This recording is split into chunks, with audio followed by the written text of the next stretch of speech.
Hello guys, NautoAis here, and surprisingly, this will be actually a follow-up on my thoughts of when Phil Spencer and Xbox Studio managed and succeed of acquiring Activision-Blizzard. So at a time, I said it was a great news because you're getting rid of the parasite in the company. If you want to know about it, you can just look it in the internet. The gist of it is Bobby Nodick don't give a shit. All he wants to do is just make some money. A lot of the executive, that's all they care. The work environment, which is really piss poor. It was very bad to a point that there were some employees were very miserable, and there's even at one point someone actually, well, let's just say that ended themselves. We're just gonna leave it to that. It was really bad. When I saw that Microsoft is buying Activision Blizzard, I think it's a good thing. Maybe they can do better. Phil Spencer's for the people.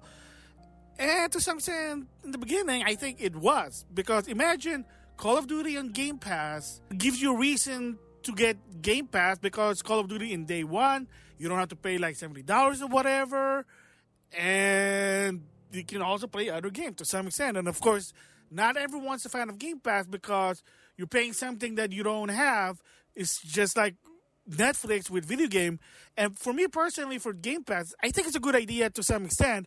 But of course, if you heard the news what's happening, well, things are going bad. So with that said, the follow-up first is what's happening with Xbox. So if you saw a lot of my short in these past few days, yes, I was on multiple retail stores looking at the Xbox display. And the majority is, yes, they don't have console. You have to ask for it. They don't even have physical game. I think in the case with the Best Buy, yeah, they were just really minor, but not to the extent. Mostly, like I said, they have headphones, controllers, and digital cards. Kind of push that digital gaming than physical. I mean, it is what it is. My opinion about that, I always said before, I don't really care. Whatever's cheaper, I'm going to buy it. It is what it is. Yes, it is sort of against the narrative, but what can you do? That's what freedom is about. Just saying there. So with that said, so most retailer, that's what their configuration is. No more physical game. And if you want an Xbox console, you have to ask. And then, of course, Costco stopped carrying Xbox products because, if you heard, they hiked the price. Same goes with Sam's Club. That's why they were basically getting rid of them. And in the future, they're also going to stop carrying Xbox product. And here's what's happening.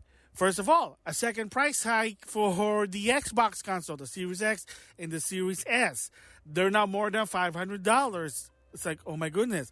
The S was supposed to be an affordable version of the Xbox Series X.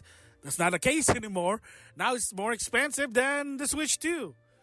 And people, yes, complain about the Switch 2's MSRP, but when you have PlayStation and Microsoft hiking their price that's past $500, like it or not, as of right now, the Switch 2 is the most cheapest console to some extent. I know it's still expensive because it's $500, but out of the three, it's still cheap to some extent. It's not affordable, but the price is still low. And yes, you can say it's tariff. It could be, again, tariff. It could be, I mean, right now, let's just say that the world itself, to some extent, it's shit. I'm just going to leave it to that. So whatever. So what's going on? What's with the price tag with a console? Right now, no one knows, but I'm going to give my theory, and I agree with a lot of people. Because not only that, now just recently, Xbox development kit are now $2,000 if you want to use them. From $1,500 to $2,000. Oh boy, that's not good. So the question is, why would a developer even make games for the Xbox if this is the case? And it's already bad because not a lot of Japanese developers want to make games on the Xbox because they don't sell. Because when they see the Xbox, it's an American console. That is always why when I always talk about, especially Tokyo Game Show, an American console having Japanese game, it's a W for them. But most of the time, the majority of developers, especially in Japan, said it doesn't sell. People don't buy Japanese game on Xbox. Yeah, it sucks. That's why for a while Capcom stopped making games for the Xbox because nobody was buying them. Yes, it could be the empty framework. I did talk about it in a different video, but the majority is, it looks like it is sort of a, hey, it doesn't sell. Why are we making games for that console?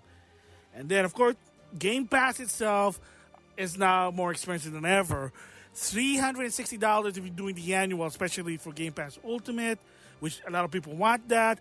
$30 per month. And even the other ones are now even expensive. And then they're trying to say, oh, it's benefit because you get old Ubisoft and EA game. Oh boy. No, thank you.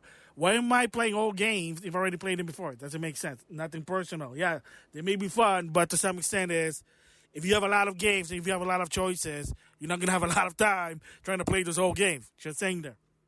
And then they're saying about Fortnite. Not a lot of people play Fortnite. I tried playing Fortnite. I have no idea what I'm doing, so I said, I'm done with this. I'd rather just play Zenless Zone Zero, because at least that's fun for me. It's a free-to-play game.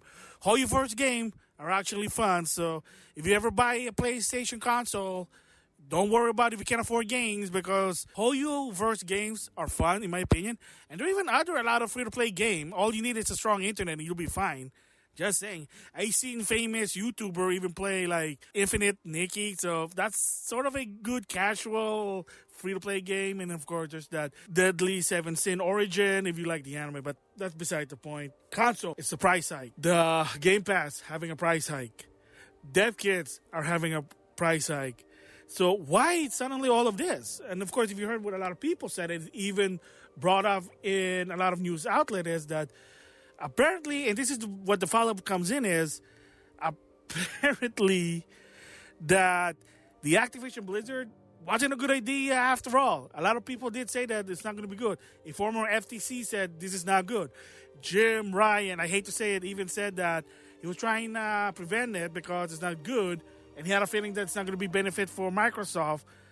And I guess right now, in 2025, yes, it's not benefiting Microsoft because apparently Call of Duty cost them $300 million. They were losing money because the idea was Call of Duty day one on Game Pass. That didn't happen.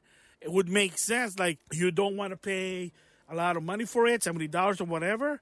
Game Pass, $20 per month. I know day one. No, it didn't happen because they can't even put Call of Duty on Game Pass because of it. Oh my goodness. You have a lot of this game and you can't even put it on Game Pass. You can put Fallout on Game Pass to some extent.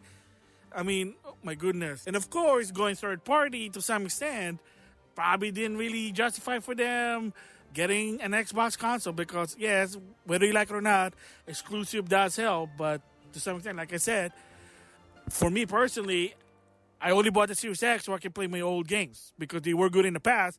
By the time they went to the Series XS, they were not good anymore. So unfortunately, this Activision-Blizzard acquisition wasn't really good. It was bad.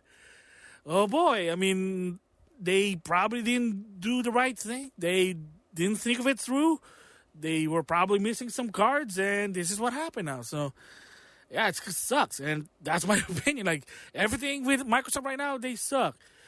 It's hard to get a console because it's too expensive, and retailers not going to carry them in the long run. Trying to buy physical games, well, probably online, Amazon, to some extent, they're only selling digital cards. Controllers, headphones, that's all you see when you go to retail. Yes, not everyone's going to go online to buy stuff. It is what it is, to ship their own. The price tag for the Game Pass. I mean, that was a good alternative if you can't afford games. $20 per month, that's chunk change. $30, not so much anymore. That sucks. And now, Xbox probably not going to have a lot of games because they raised the price for the dev kits. So what would any developer want to develop game for Microsoft if your dev kit is going to be so expensive, especially somebody who's working in an indie game? That sucks. There you go. So everything just sucks there. So NautoAis in the future, and credit to Spawnway because I heard this news from him, and that is another big reason of why a lot of the price hike from Microsoft, whether console, dev kits, or Game Pass, is apparently Microsoft wanting a 30% margin line. So for people who don't know what that is, they want something. They want to make money, and they're not seeing probably any returns. They're barely getting any profit. That's why the margin is probably low. So to some extent, they probably told Xbox Studio, hey, you want more? And now they're just trying to find ways how to make money. Sadly, it's one of the common tactics in business when push comes to shove. I remember news from Bank of America a long time ago that if you use their checking card or debit card or whatever, that you have to pay a fee for whatever reason. And yeah, somebody from Bank of America representative said the reason they made that decision at one point is they're just saying, hey, we're just trying to find ways how to make money. And the minute a business somehow is doing something like that, you know you're not in a good position to some extent. Case in point as well, in 2014, the Wii U, Iwata was just trying to find ways to make money. And like I said before, a rumor that an investor basically told Iwata, you better find us a way to make more money, because they were losing money 2 straight years at one point with the Wii U. So, I mean, it is what it is. So, in the case with Microsoft, that's why a lot of price hike. It is what it is. Yeah, I mean, let's just wait and see the future. And, of course, they did say that the next Microsoft Xbox console hybrid, whatever, don't be surprised if it's going to be $1,000. It is what it is. Bottom line is, for Microsoft as of right now is, they're just trying to find ways to make money. Yeah, it's kind of suck, but it is what it is. That's just really my thought. There's like nothing else to say. It's just, overall, it sucks. And this Activision-Blizzard, in the beginning, I always thought that it was a good thing, but I guess they didn't follow through. They went to a wrong direction. They basically fell off their plans. I don't know. And apparently, the Activision-Blizzard basically cost them a lot of money. And of course, don't forget the layoffs, especially Tango Game. They did a good game, Hi-Fi Rush. I played it when I had Game Pass. It was a fun game. And you shut them down to some extent? It doesn't make sense. I mean, granted that the people from PUBG swooped them, so that's good. But yeah, Microsoft right now, they're not in a good position. I don't know what's going to happen in the future, especially in 2026. ROG Ally, nobody's buying it to some extent. Like the high end is $1,000. Oh my goodness. The low end is $500. And you can't even play your Microsoft Xbox game natively. Probably digital, what I mean. It's like, what is this? Another remote play feature or something? I have no idea. Because that's what the PlayStation Portal TV is. It's just glorified remote play. That's it. I mean, who knows what's going to happen. And they say their next console is going to be, you can play it anywhere. So I have no idea what that means. I mean, even with PlayStation 6, the rumor was it's going to be a Switch wannabe. But time will tell. It's still a long way to some extent. So there you go, the follow-up. That unfortunately, the acquisition of Activision-Blizzard wasn't good in the long run. It was good in the beginning. But a lot of the plans that they wanted to do didn't really work out. And this is not what's happening, to a point that they're trying to find ways to make money. That is the reason why everything is a price hike. Console's a price hike. Dev kit's a price hike. Game Pass is a price hike. And to some extent, they're even trying to price hike the games. They're trying to do it with Outer World 2 for $80 because of Mario Kart World, which that's not worth $80. A lot of people basically said it's not. Again, what's going on? Why is it suddenly a lot of this gaming company are like this? Well, one is they're just trying to find ways to make money. And like I said, ever since the new people controlling this country, I mean, they went to a different direction. Again, tariff? Yes, no, you decide. Everything's right now is just going the wrong direction, unfortunately. I mean, it is what it is. We'll just have to wait and see. I mean, am I sad if Microsoft go away? Xbox Studio?